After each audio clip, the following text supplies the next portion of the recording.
Nagbigay ng makahulugang pahayag si Karil tungkol sa usapin ng pregnancy rumors at sa mga komento ng ilang netizens tungkol sa katawan ng isang babae. Ayon sa aktres, ilang beses na rin siyang napabalitang buntis dahil lamang sa pagbabago o pagdagdag ng kanyang timbang.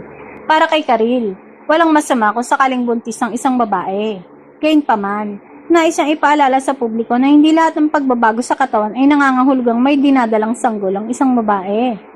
Iginiit din ng aktres na dapat maging mas sensitive ang ilan sa kanilang mga komento. Aniya, paano kung hindi naman pala buntis ang isang babae at ang kanyang pagdagdag ng timbang ay dahil lamang sa pagbabago ng katawan o meron pala siyang ibang mas mabigat na pinagdaraanan?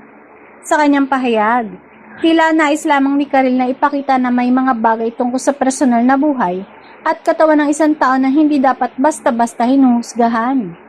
Hindi rin umano natin alam kung ano ang pinagdadaanan ng isang tao sa likod ng kanyang nakikitang pisikal na pagbabago. Dahil dito, may ilang netizens naman ang nag-uugnay sa naging pahayag ni Karil sa patuloy na pregnancy speculation na kinasasangkutan ng kanyang co-host na si Kim Chu. Lalo itong napansin ng ilang followers dahil magkasama sina Karil at Kim sa It's Showtime. Gayunpaman, wala namang direktang binanggit si Karil na pangalan ni Kim Chu sa kanyang pahayag. Kaya para sa ilang netizens, maaaring pangkalahatang pananaw lamang ito ng aktres tungkol sa pagiging sensitibo sa ganitong uri ng usapin. Sa huli, nananatiling mahalaga ang pagrespeto sa personal na buhay at katawan ng bawat babae.